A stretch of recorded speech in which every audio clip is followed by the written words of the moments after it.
दोस्तों, दानिश वाणी एजुकेशन बुंदेलखंड के YouTube channel पे आप सभी का स्वागत है।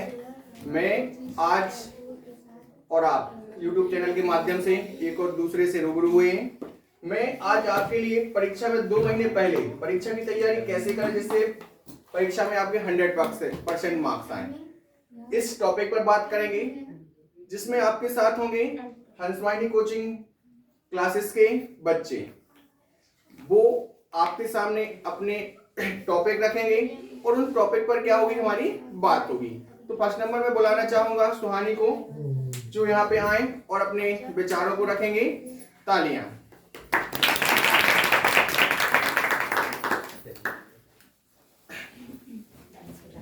आज का टॉपिक है परीक्षा की पहले तैयारी किस तरीके से रखें जिससे एग्जाम में अच्छे से अच्छे मार्क्स आए। तो आज का टॉपिक ये हमारे सामने रखेंगे, परीक्षा के पहले किस तरीके से तैयारी रखें। चलो आप बताओ सुहानी, परीक्षा के पहले किस तरीके की तैयारी रखनी चाहिए जिससे बच्चों के अच्छे से अच्छे मार्क्स आए। आपको अपनी जनरल एडवाइस रखनी है जो आप अपने ऊपर फॉलो करते हैं। सबसे पहले तो हमें टाइम का विशेष ध्यान रखना चाहिए। कैमरा साइड थोड़ा सा तेज बोले। सबसे पहले तो हमें टाइम का विशेष ध्यान रखना चाहिए। जो टाइम हम मतलब कॉलेज कोचिंग के लिए है और स्कूल के लिए, उससे मतलब वही टाइम पर जाना चाहिए। और हमें रोज कोचिंग और स्कूल में जो वर्क कराया जाता है उसे कंटिन्यू रिवीजन करना चाहिए। अगर रिवीजन नहीं करेंगे तो जो हो चुका है वो तो भूलेंगे और जो चल रहा है उसे भी मैनेज नहीं कर पाएंगे। और साथ ही ऐसा टाइम टेबल तैयार करना चाहिए जिसे हम फॉलो कर सकें। हम सोचते हैं कि हम एक टाइम टेबल बना लेंगे और उसे डेली फॉलो करेंगे, बट लेकिन कभी कभी ऐसा होता है कि हम जो टाइम टेबल फॉलो करते हैं मतलब बनाते हैं उसे हम डेली फॉलो नहीं करते। इसलिए मेरे अनुसार तो हमें रोज रात में ऐसा टाइम टेबल बनाना चाहिए कि मैं सुबह उठकर ये करूंगी या ये करूंगा।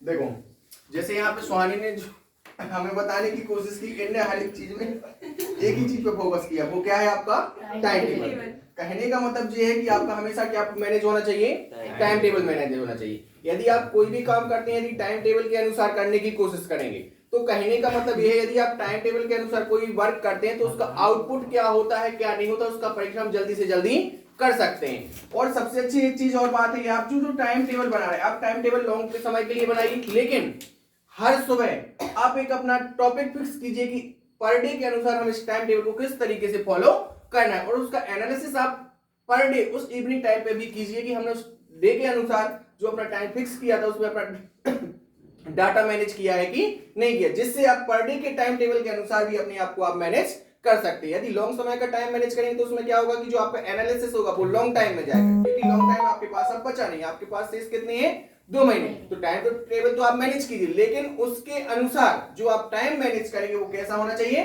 पर डे का, क्योंकि आप पर डे उसका एनालिसिस भी कर सकते हैं। धन्यवाद। चलो इसके बाद नेक्स्ट बुलाते हैं अंजलि के लिए। अंजलि आए और अपने विचारों को यहाँ पे रखें जल्दी से। आवाज नहीं करेंगे आप लोग, सभी लोग अपने अपने विचारों को खोज के रखें, क्योंकि यहाँ पे सबको आना पड़ेगा सामने। आइए अंजलि यहाँ पे अपने विचारों को आपके सामने रखेंगी कि ये परीक्षा के पहले किस तरीके से तैयारी करना चाहते। जैसे सुहानी ने बताया, फोकस किया किस पे, टाइम टेबल पर। एक नोट पॉइंट हो गया। और सबसे पहले सिलेबस देखना चाहिए और उसके अकॉर्डिंग पढ़ाई करनी चाहिए। और फिर जो कोचिंग और स्कूल में पढ़ाया जाता है उसे घर जाकर रिवीजन करना चाहिए। और जब हम रिवीजन करते हैं या फिर पढ़ाई करते हैं तो उस टाइम पे हमें मोबाइल नहीं चलाना चाहिए, क्योंकि जब मोबाइल चलाते हैं तो फिर हम पढ़ाई पे फोकस नहीं कर पाते।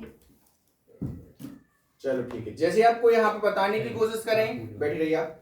अंजलि ने जो दूसरी चीज फोकस की है, फर्स्ट नंबर सुहानी ने बताया टाइम टेबल के अकॉर्डिंग हमें अपना चलना चाहिए।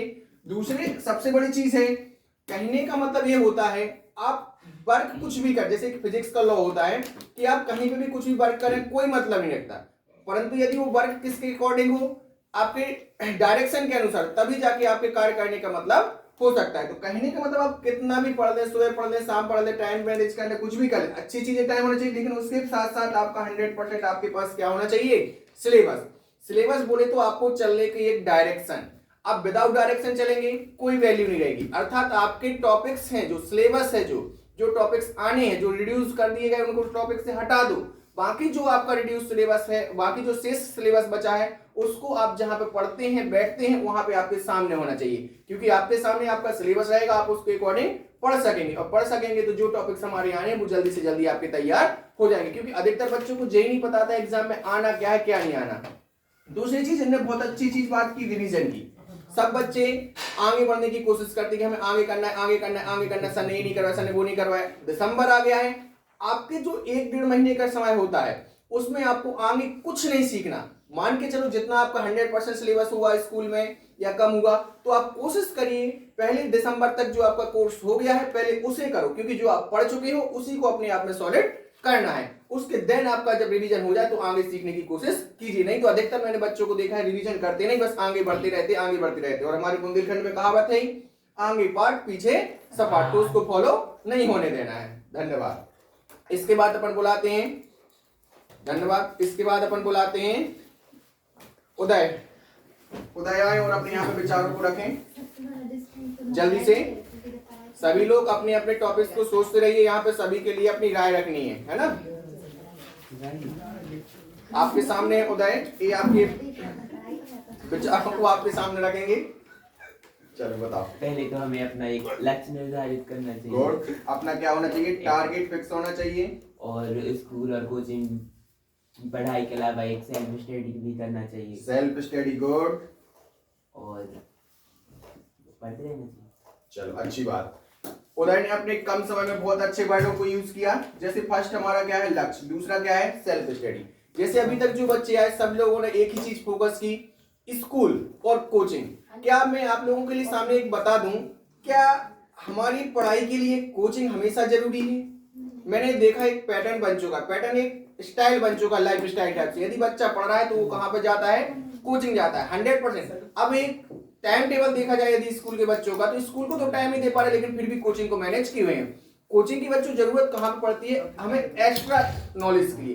कहने का मतलब जो टीचर ने पढ़ाया यदि हम उसका एक्स्ट्रा रिवीजन करना चाहते हैं, या मान के चलो हम एक्स्ट्रा मेहनत करना चाहते हैं, तब हमें कोचिंग की जरूरत होती है। यदि आप अपना स्कूल में कवर कर पा रहे, सेल्फ स्टडी के द्वारा कवर कर रहे, तो हमें कोचिंग की कोई आवश्यकता नहीं होती। जैसे इन्होंने हमें बताया कि सबसे पहले हमारा टारगेट फिक्स होना चाहिए, ये सबसे अच्छी बात है। आपका टाइम टेबल बन गया, आपका सिलेबस हो गया। जब तक आप अपना टारगेट फिक्स नहीं करेंगे, आप उसके अनुसार मेहनत नहीं कर सकते, है ना। हमने देखा है कि जिस तरीके से हमें सोना होता है ना, तो हम अपना बिस्तर वैसा लगाते हैं। मालूम चला कि हम 1 घंटे सोना पर नॉर्मली लेट जाते हैं। यदि मालूम अपन को अच्छा सोना है 2-5-10 घंटे, तो अच्छा गद्दे पल्ली बिछा के बाकायदा सोने की कोशिश करते हैं। ये तो मैंने अपना एक्सपीरियंस बताने की कोशिश की। वैसे ही अपना एक लक्ष्य है, आपको माइंड में फर्स्ट नंबर अपना एक लक्ष्य होना चाहिए, टारगेट होना चाहिए, जिसके अनुसार आपका माइंड सेटअप होना चाहिए, और उस टारगेट के अनुसार ऑटोमेटिक हमारी बॉडी वैसा वर्क करने लगती है। तो सबसे पहले हमें क्या होना चाहिए? टारगेट फिक्स होना चाहिए कि हमें कितना परसेंट मार्क्स बनाना है उसके अकॉर्डिंग। क्यों? क्योंकि जब हम कोई बड़ा टारगेट बनाते हैं तो उसको करने के रास्ते भी कैसे होते हैं, बड़ी मेहनत भी कैसी करनी पड़ती है, ज्यादा करनी पड़ती है। तो फर्स्ट नंबर आपको क्या होना चाहिए? आपका लक्ष्य होना चाहिए। सबसे बड़ी चीज यहाँ पे बोली सेल्फ स्टडी। सेल्फ स्टडी के बिना आप कुछ भी नहीं कर सकते, कुछ भी नहीं कर सकते। कहने का तो क्या है, स्कूल में भी टीचर आपके लिए पढ़ा रहा है, कोचिंग में भी पढ़ा रहा है आप, और जहां से भी जुड़े हुए हैं वहां से आपको बताया जा रहा है, लेकिन आप विदाउट सेल्फ स्टडी के कुछ भी नहीं कर सकते। ये मेरा मानना है कि विदाउट सेल्फ स्टडी के आप कोई भी कुछ भी नहीं कर सकते। आज अपन ने देखा होगा अपने सामने कई लोग होते हैं, जैसे रतन टाटा हुए, सचिन तेंदुलकर, विराट कोहली हुए, ये सब क्या है? अपनी सेल्फ स्टडी अर्थात सेल्फ वर्किंग के आधार पर आगे बढ़े हुए हैं। कोई इतना पढ़ा लिखा है, कोई ऐसा नहीं है, लेकिन सबने क्या की? अपनी मेहनत की, अर्थात सेल्फ डिफेंस के मतलब सेल्फ स्टडी की, अपने आप को समझा, जाना, आखिर अब क्या वर्क करना है। सबसे सजेशन लिया, लेकिन वर्क किसने किया? खुद ने किया। सेल्फ ने जो कुछ भी किया, सारी चीजें स्वयं के द्वारा करने से ही होती हैं। धन्यवाद उदय। इसके बाद मैं आपके सामने लेके आ रहा हूं, इसके बाद सनी आए और अपने विचार बच्चों के सामने रखें कि आखिर वो एग्जाम के पहले अपनी तैयारी प्रिपरेशन को किस तरीके से आगे बढ़ाएंगे जिससे मार्क्स बहुत अच्छे आए। नमस्ते सर। नमस्ते। तो सर मेरा क्वेश्चन ये है कि हमें एग्जाम के पहले किस चीज़ से पढ़ना चाहिए, कि अपने नोट्स से पढ़ना चाहिए या फिर क्यूबी देखो, वगैरह से? अच्छी बात है कि हमें एग्जाम के पहले किस चीज से पढ़ना चाहिए। मैं तो ये बोलूंगा एग्जाम के पहले नहीं, कोई भी तैयारी करने के पहले हमें कौन सी बुकों को पढ़ना चाहिए, कौन सी बुक खरीदनी चाहिए, किस मटेरियल को पढ़ना चाहिए। इस वीडियो के माध्यम से मैं आप किसी भी पब्लिकेशन के लिए प्रेफर नहीं कर रहा हूं, किसी भी पब्लिकेशन के लिए आपको सजेस्ट नहीं कर रहा हूं कि आप नवोद लीजिए, शिवलाल लीजिए, जीपीएच लीजिए या कोई भी अन्य एनसीईआरटी बुक्स लीजिए या कोई भी चीज कीजिए। तो मैं सबसे पहले आपके लिए बता दूं कि जैसे ही आप 12th में आते हैं तो फर्स्ट नंबर आपको टारगेट फिक्स होना चाहिए। दूसरी, टारगेट फिक्स होने के साथ साथ आपको अपने टीचर के सजेशन के अनुसार हुआ है आप किस चीज को फॉलो कर रहे हैं या टीचर आपको किस चीज को सजेस्ट कर रहा है। पहले अपने आप में देखिए कि यहाँ कौन सा सिलेबस सही है, जिस टीचर से आप बिलीव करते हो उससे सलाह लीजिए कि कौन सा सही है कौन सा सही नहीं, उसके अकॉर्डिंग चलिए। सबसे बड़ी चीज मैं बोलूंगा आप एनसीईआरटी को फॉलो करो। एनसीईआरटी फॉलो करने का मतलब क्या है, जो गवर्नमेंट ने बोला हुआ है कि 100% जो सिलेबस आएगा कहां से आएगा, एनसीईआरटी से आएगा। एक तो एनसीईआरटी हो गई। अब जैसे शिवलाल हुई, नवोद हुई, जे भी आपकी एनसीईआरटी पे बेस्ड बुक्स हैं। क्या है, एनसीईआरटी पे बेस्ड बुक्स हैं। तो मैं ये नहीं बोलूंगा ए अच्छी नहीं, ए भी अच्छी है, एनसीईआरटी भी अच्छी है। तो ये आपको पहले माइंड में टारगेट करना पड़ेगा। जैसे ही आप तैयारी शुरू करते हैं कि आपका टीचर आपको किस बुक से प्रिपरेशन करवा रहा है, तो आप मैं ये बोलूंगा जिस बुक से आप स्कूल या किसी अन्य संस्था में पढ़ रहे हैं उसी बुक को आप घर पे फॉलो कीजिए। क्यों? क्योंकि एक बुक या अलग अलग बुक पढ़ने से आप क्या होंगे, कंफ्यूज होंगे। तो फर्स्ट नंबर तो आपका जो टीचर या जो आपकी संस्था जिस बुक से आपको पढ़ा रही है वही बुक आप अपने घर पे भी फॉलो कीजिए। एक चीज हुई। दूसरी चीज मैं आपके लिए बताने की कोशिश करूंगा कि जैसे बात आती है कौन सी बुक पढ़ें, तो एक बुंदेलखंड में कहावत है कि 10 बुक 10 बार पढ़ने से अच्छा है एक बुक को 10 बार पढ़ना।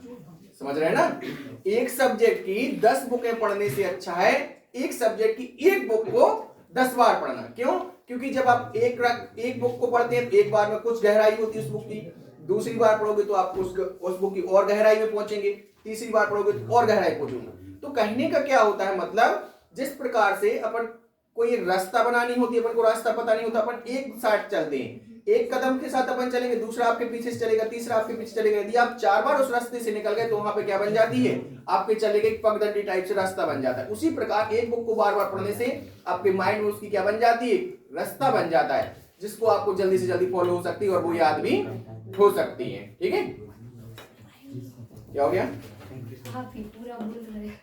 चलो इसके बाद मिलते हैं नेक्स्ट स्टूडेंट से। अब आपके सामने है अभिलाषा। अभिलाषा आएंगे और अपने विचारों को आपके सामने रखेंगे। अभिलाषा के लिए जोरदार तालियां।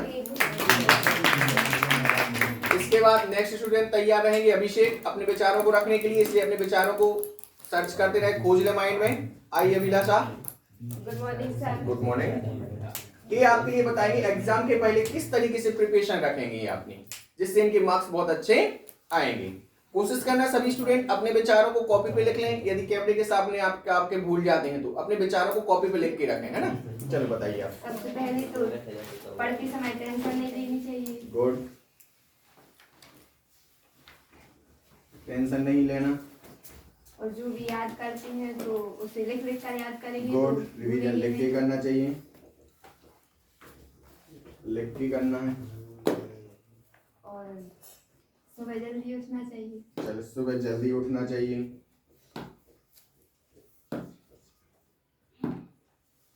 चलो दोस्तों आपके लिए बता दें, अभिलाषा ने भी जो अपने विचार रखे उन्होंने 2 चीजों पर फोकस किया। एक तो टेंशन नहीं लेनी चाहिए, तीसरा जल्दी उठना चाहिए। शायद इससे हम बता सकते हैं कि इनके विचार जरूर है लेकिन खुद पे फॉलो करने की ये कोशिश कर रहे हैं, है ना। तो देखो ये तो सही बात है कि मनुष्य है और मनुष्य की प्रवृत्ति होती है कठिनाइयों को देखकर टेंशन में आना, चाहे मैं हूं चाहे आप हूं। लेकिन एक चीज ध्यान रखना कि एक जो टेंशन होती है, परेशानियों को देखकर टेंशन आती है, लेकिन जब हमें उस चीज का सॉल्यूशन मिल जाता है। कल मैंने एक विचार पढ़ा था, जिस प्रकार उबलते पानी में कभी परछाई नहीं आती, जिस प्रकार उबलते पानी में कभी इंसान की परछाई नहीं आती, उसी प्रकार टेंशन रहित मन, मतलब जब आपको माइंड में क्या हो, टेंशन हो, तो आप उस समस्या का सॉल्यूशन नहीं खोज सकते। इसलिए शांत मन को शांत कीजिए, एक चित्त होजिए और उस परीक्षा मतलब उस परेशानी का क्या खोजिए, सॉल्यूशन खोजिए। तो वो यहाँ पे है। यदि आप किसी भी परेशानी को लेकर टेंशन में हैं तो 100% पहले अपने आप को आप रिलैक्स फील कीजिए। रिलैक्स फील होने के पश्चात आप उस समस्या का क्या खोजिए, सॉल्यूशन खोजिए। तो सारा सारांश ये जाता है कि आपको किसी भी चीज को लेके टेंशन नहीं लेनी, अपने आप को रिलैक्स फील करना है। रिलैक्स फील कब करेंगे, जब आप डेली रिदम बनाएंगे। डेली कहने का मतलब यदि आप डेली वर्क करेंगे, डेली पढ़ेंगे, डेली रिवीजन करेंगे, आपका सारा टॉपिक अच्छे से क्लियर होते होंगे, तो आपकी ऑटोमेटिक टेंशन क्या हो जाएगी, खत्म हो जाएगी। दूसरी चीज, आपको जल्दी उठना चाहिए। जल्दी उठना, चलो हम मान सकते हैं जल्दी उठना चाहिए। एक्चुअली में देखो, एक जल्दी उठना या सुबह टाइम पे पढ़ना एक रीजन क्या होता है। सबसे अच्छी बात होती है ब्रह्म मुहूर्त। तो ये ब्रह्म मुहूर्त एग्जाम टाइम पे आपका 2 घंटे या 3 घंटे कोई ब्रह्म मुहूर्त नहीं होता है ना, कोई भी किसी प्रकार का ब्रह्म मुहूर्त नहीं होता। कहने का मतलब ये है कि अब जो एग्जाम का टाइम आ गया है, इसमें आपको ब्रह्म मुहूर्त बनाने पड़ेंगे। आप 12th में 2 घंटे पढ़ लेंगे तो आपका कोई ब्रह्म मुहूर्त में आपकी तैयारी नहीं होगी। ब्रह्म मुहूर्त कहने का मतलब ये होता है, लोगों ने ये बोला गया है, उस टाइम पे हमारे चारों साइड का माहौल कैसा होता है, शांत होता है। कैसा होता है, चारों साइड का माहौल शांत होता है। और शांत माहौल में पढ़ने से होता क्या है, कम समय में हमें आउटपुट ज्यादा मिलता है, जिस कारण से लोग बोलते हैं कि हमें ब्रह्म मुहूर्त में पढ़ना चाहिए। ये अच्छी बात है, आपको सुबह उठ के जल्दी पढ़ना चाहिए।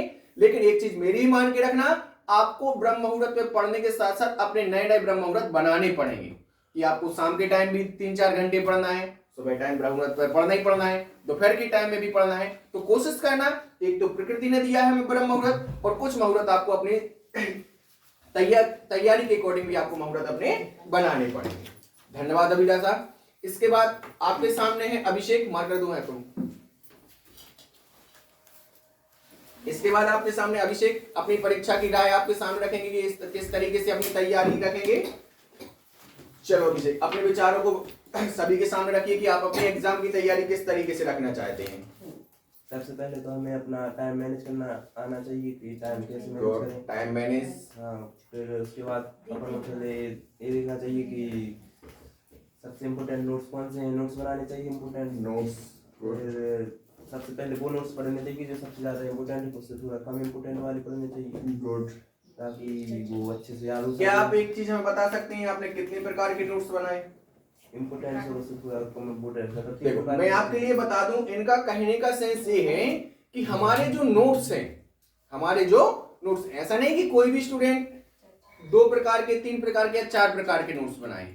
सब एक ही इंस्टीट्यूट से पढ़ रहे हैं या एक ही इंस्टीट्यूट में आगे पढ़ते होंगे, सबके पास एक ही नोट्स है। उसमें एक्चुअली में होता क्या है, टीचर्स के द्वारा बता दिया जाता है कि ये टॉपिक ज्यादा आईएमपी है, एक कम आईएमपी है, उससे हल्का कम आईएमपी है ना। तो उसकी बात कर रहे हैं कि हमें नोट्स में पहले ज्यादा आईएमपी पढ़ना चाहिए, फिर उससे कम, फिर उससे कम। ऐसे नहीं कि अलग अलग कई प्रकार के आपके नोट्स हैं। सब स्टूडेंट्स के पास, इस इंस्टीट्यूट के बच्चे हों चाहे अदर इंस्टीट्यूट के बच्चे हों, सबके पास अपने नोट्स कैसे होते हैं, एक ही होते हैं। समझे? तो इसमें कहने का मतलब ये है, जो ज्यादा आईएमपी उसे पहले पढ़ना चाहिए, जो कम आईएमपी उसे बाद में पढ़ना चाहिए। लेकिन दोस्तों मैं आपके लिए एक चीज और बता दूं, आईएमपी और विदाउट आईएमपी कोई भी चीज होती नहीं है। यदि आपका टारगेट है 90 के अब, तो पूरी बुक्स में आपका कोई आईएमपी या कोई आईएमपी चीज नहीं होती, आपको सारा कवर करना पड़ता है। क्योंकि जो सिलेबस आता है वो सभी बच्चों को अकॉर्डिंग मैनेज होने की कोशिश, कुछ सरल भी होता है, कुछ टफ भी होता है, कुछ मीडियम भी होता है। जैसे अपन ने पिछले ईयर का फिजिक्स का पेपर देखा होगा कि जो आईएमपी क्वेश्चन होते हैं वो ना आके सारे जनरल क्वेश्चन आ गए, जिसमें बच्चों का बोल रहा था सर हम तो टफ पढ़ के गए थे, आईएमपी क्वेश्चन पढ़ के गए थे, वो आई नहीं।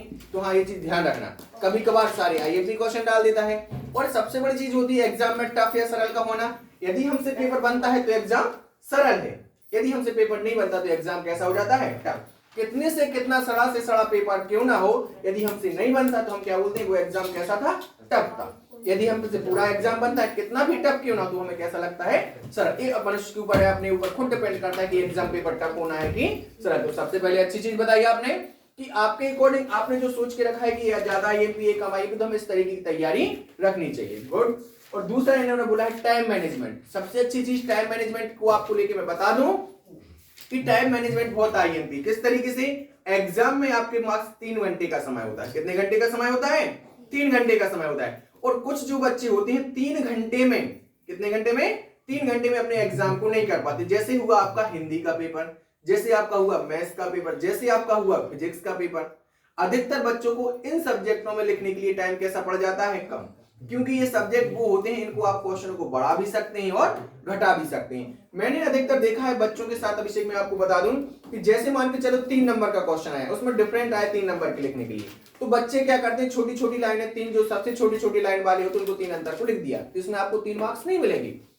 क्योंकि एनसीईआरटी पैटर्न कहता है कि 2 मार्क्स का क्वेश्चन हमारा 25 से 40 मतलब 30 से 40 वर्डों में होना चाहिए, 3 मार्क्स का क्वेश्चन 60 से 80 वर्डों में होना चाहिए, 4 मार्क्स का क्वेश्चन आपका 80 से 120 वर्डों में होना चाहिए। मतलब वहां पे वर्डिंग के हिसाब से आपकी काउंटिंग रखी जाती है। तो कहने का मतलब मेरा ये है बच्चों, आपको मार्क्स के अनुसार टॉपिक को खींचना है, मार्क्स के अनुसार टॉपिक को खींचना है। ये नहीं कि 2 मार्क्स का क्वेश्चन आया अपन ने 4 वर्डों में लिख दिया, ऐसा नहीं। 4 नंबर का क्वेश्चन आया अपन ने 50 वर्डों में लिख दिया, ऐसा नहीं करना। आपको डाटा के अनुसार, मार्किंग के अनुसार उस डाटा को क्या करना है, कवर अप करना है, जिससे आप अपना टाइम टेबल भी मैनेज करें। और टाइम टेबल पे बहुत अच्छे से मैनेज करना है। ध्यान रखना बच्चों, एग्जाम के पहले आप नेट से या इंस्टीट्यूट के टीचर से आप मतलब प्रैक्टिस क्वेश्चन पेपर लीजिए, जिससे आप उसको 3 घंटे में बैठने की करने की कोशिश कीजिए, आप कर पा रहे कि नहीं कर पा रहे, है ना। जिससे आप बार बार प्रैक्टिस करेंगे तो आपके पुराने क्वेश्चन पेपर की तैयारी भी हो जाएगी, साथ में आपका टाइम भी आपको पता चलेगा मैनेज हो रहा है कि नहीं। लेकिन एक फिक्स है, कम से कम 4 साल के, कम से कम 4 साल के पुराने क्वेश्चन पेपर को तो सॉल्व कीजिए। बस उन क्वेश्चन पेपर से वो क्वेश्चन हटा दीजिए जो आपके सिलेबस से क्या होगा, रिमूव हो गए। चलो इसके पश्चात नेक्स्ट अपन बुलाना चाहेंगे, किसके लिए, ब्रजेंद्र आए और अपने विचारों को यहाँ पे सबके सामने रखें कि वो आप अपनी प्रिपरेशन किस तरीके से रखना चाहते हैं जिससे उनके मार्क्स बहुत अच्छे आए। आप अपनी कॉपी ला सकते हैं, अपने विचारों को रख सकते हैं सामने। आवाज नहीं, जल्दी से आ जाएं। Good morning. आप बच्चों के सामने अपने विचार रखें कि आप अपनी तैयारी किस तरीके से रखना चाहते हैं। जैसे अपन पढ़ते हैं तो अपन जो आज पढ़ा है उसको कल आगे का पढ़ने से पहले उसका रिवीजन करना चाहिए। क्योंकि अगर अपन बस किया रिवीजन, वो सोचेंगे कि अगर वो तो अपन याद कर लिया, वो नहीं करना है, तो वो अपन जो किया है वो अपन भूल जाएंगे, आगे का याद रहेगा वो भूल जाएगा, रिवीजन नहीं करेंगे तो। और उससे पहले जैसे कि कोई बच्चे सोचते हैं कि पेपर के 15-20 दिन पहले हम गाइड, क्यूबी और नोट्स और बुक सब पढ़ लें, सब याद हो जाए, तो ऐसा नहीं हो सकता। क्योंकि अगर आप सब पढ़ोगे तो आपके माइंड में खिचड़ी पक जाएगी और कुछ भी पेपर के टाइम में नहीं आएगा। और उसके बाद फिर हमें अपने पढ़ने की जगह कभी चेंज नहीं करनी चाहिए, जिस स्थान पर हम पढ़ते हैं वही पढ़ना चाहिए हमेशा। और फिर अगर हमने कुछ याद किया है तो उसे लिख कर देखना चाहिए घड़ी में, टाइम सेट करके कि हम कितने टाइम पे लिख पा रहे हैं और कितना नहीं, क्योंकि टाइम मैनेज बहुत जरूरी है। धन्यवाद। इन्होंने भी अपने विचारों में कुछ पॉइंट अलग बताए हैं, कुछ पॉइंट जो पहले बच्चे बता चुके उन्हीं को रिवाइज किया है। फर्स्ट नंबर टाइम टेबल, तो टाइम मैनेज पे अपन बात कर चुके हैं। दूसरी चीज इन्होंने नोट्स की बात की कि अधिकतर होता क्या है बच्चों के साथ, एग्जाम टाइम पे, कब एग्जाम टाइम पे हम परेशान होने लगते हैं कि हम क्यूबी पढ़ें, परीक्षा बोध पढ़ें, सिवलाल पढ़ें, नोट्स पढ़ें, एनसीईआरटी पढ़ें, ये आपके मन कर रहे हैं हमेशा, क्या है, मन कर रहे हैं। इसके पहले मैंने आपके लिए बताया ही है कि शुरुआत से आपके क्या होने चाहिए, नोट्स होने चाहिए। क्या होने चाहिए, नोट्स। 10 बुक पढ़ने से अलग, 10 बुकें अलग अलग पढ़ने से अच्छा एक बुक को बार बार पढ़ना। गुड, नोट्स की बात हो गई। इसके बाद इन्होंने एक चीज और बात की, रिवीजन। इसके पहले मैं बता चुका हूं आपके लिए कि आप ऐसा नहीं करना कि आगे पार्ट पीछे सपाट, आपको हमेशा क्या करते रहना है, रिवीजन करते रहना है। सबसे अच्छी चीज इन्होंने बात की, अपना एक पढ़ने का स्थान फिक्स होना चाहिए। क्या होना चाहिए, पढ़ने का स्थान फिक्स होना चाहिए। जैसे आपने देखा और सुना होगा कि जो अपने दादा दादी लोग रहते हैं वो बोलते हैं यार हम एक स्थान से जब दूसरी जगह पर सोते तो हमें नींद नहीं आती। मतलब एक आपकी बॉडी भी एक स्थान को फिक्स कर चुकी होती है कि हमें अपने घर पे नींद आती, दूसरी जगह 1-2 दिन में नींद नहीं आती। उसी प्रकार मनुष्य की प्रवृत्ति होती है कि आपको पता होगा जिस तरीके से आप लोग सुबह टाइम 6 से 9 बजे तक कोचिंग में आते हैं, बैठते कि नहीं बैठते। जिस दिन संडे को छुट्टी रहती है मैं या अन्य दिन किसी दिन हॉलीडे कर देता हूं, तो क्या घर पे आपका इस 3 घंटे मन लगता है पढ़ने में, नहीं लगता। क्यों, क्योंकि हमारा रिदम बन चुका है कोचिंग में आने के पढ़ने का, समझे। तो वो बॉडी हमारा कैप्चर करने की कोशिश करती है ना। तो उसी प्रकार ने बहुत अच्छी चीज की, पढ़ने का हमारा एक स्थान फिक्स होना चाहिए, हमारा एक प्लेस होना चाहिए, हमारे एक टेबल या जो हमारा रूम है वो फिक्स होना चाहिए। आप पर डे उसी रूम में या उसी जगह पे बैठ के पढ़िए, आपका अगले टाइम जब मन लगेगा तो उसी स्थान पे मन लगेगा पढ़ने। तो सबसे अच्छी चीज है आपको एक स्थान पे और एक समय में बैठ के पढ़ना चाहिए। इसके बाद देखा उन्हें लिखना, क्या बोला? लिखना, अर्थात उन्हें रिवीजन को लिखने के वर्डों में व्याख्या किया है। कहने का मतलब क्या है? जो आप रिवीजन करेंगे, जो आप रिवीजन करेंगे वो कैसा होना चाहिए? लिख लिख के होना चाहिए। जैसे आपके एक सब्जेक्ट होता है केमिस्ट्री, केमिस्ट्री में भी क्या होता है? Organic chemistry. ऑर्गेनिक केमिस्ट्री कभी भी आप देख के या रट्टा मार के पढ़ नहीं सकते। ऑर्गेनिक केमिस्ट्री 90% सभी सब्जेक्ट की बात चली, लेकिन मैं हाईलाइटेड करूंगा ऑर्गेनिक केमिस्ट्री को। विदाउट लिखे आपका रिवीजन हो ही नहीं सकता। जो केमिस्ट्री के ज्ञाता होंगे, जो केमिस्ट्री को ज्यादा जानते होंगे, जैसे हमारे टीसीएम इंस्टीट्यूट में एक मलिका मैम है, उनसे पूछना आप लोग कि उन्होंने जो केमिस्ट्री को रिवीजन करने का तरीका बताया, एक ही चीज बताई है, बार बार लिख के रिवीजन करना, क्योंकि जो ऑर्गेनिक केमिस्ट्री आती है आपको बार बार लिखने से ही आएगी। चलो इसके बाद बात करते हैं नेक्स्ट स्टूडेंट की। चलो आपके सामने आते हैं अब मंजू, जो अपने विचारों को आपके सामने रखेंगे कि हमें अपनी प्रिपरेशन किस तरीके से रखनी चाहिए।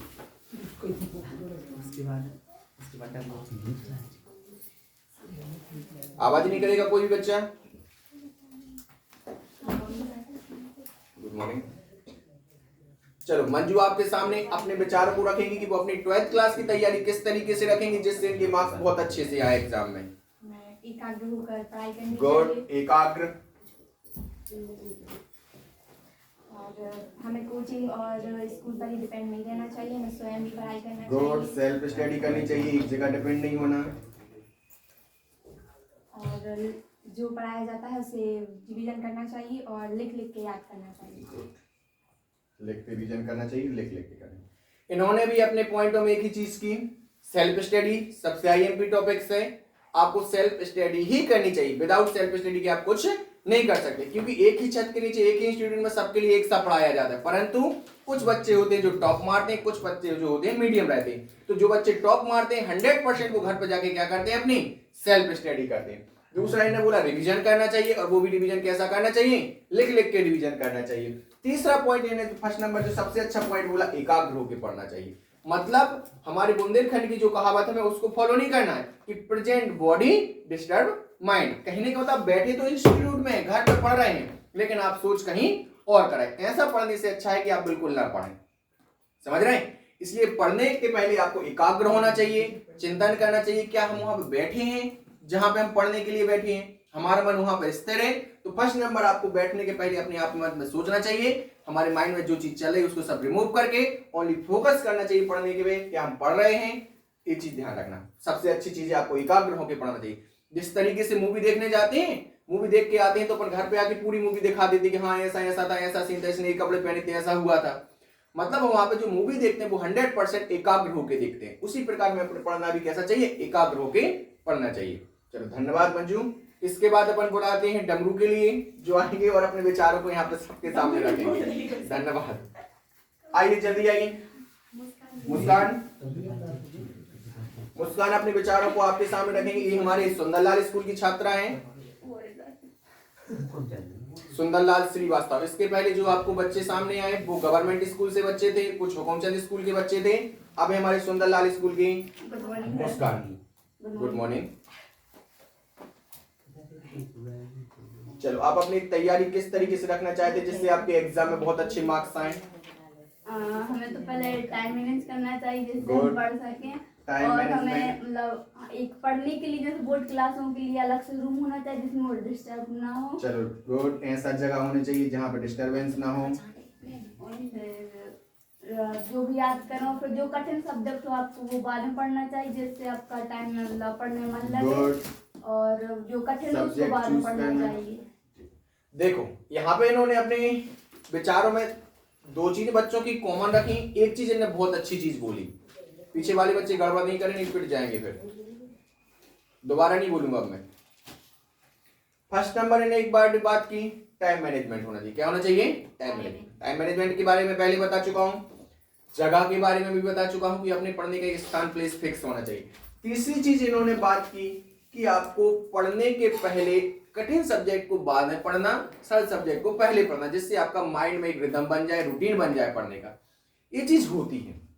कुछ लोग बोलते हैं कठिन सब्जेक्ट को पहले पढ़ना चाहिए, वो हमारे ऊपर डिपेंड करता है कि हम किस तरीके से अपने क्या सब्जेक्ट पढ़ना चाहते हैं, ये आपकी सेल्फ टॉपिक रहेगी। लेकिन हाँ, एक टॉपिक में जरूर इस पर बात कहने की कोशिश करूंगा। होता क्या है कि जैसे ही अपन पढ़ना स्टार्ट करते हैं, हम अपने माइंड को स्थिर करना स्टार्ट करते हैं। यदि हम डायरेक्टली टफ सब्जेक्ट निकाल के बैठ जाएंगे तो हमारा माइंड उसको कवर अप नहीं कर पाता। क्या नहीं कर पाता? कवर अप नहीं कर पाता, जिस कारण से हमें क्या आने लगती है? नींद आने लगती है। क्या आने लगती है? नींद। तो कहने का मतलब ये है कि जैसे ही आप पढ़ना स्टार्ट करें तो ऐसे सब्जेक्ट को रखें जिसमें आपका इंटरेस्ट हो। इससे सेंस क्या निकलेगा? आप पढ़ेंगे, पढ़ने में मजा आएगा, आउटपुट मिलेगा, आपका पढ़ने में और मन लगेगा। देन तब उठा के आप अपना क्या लीजिए? टफ सब्जेक्ट लीजिए।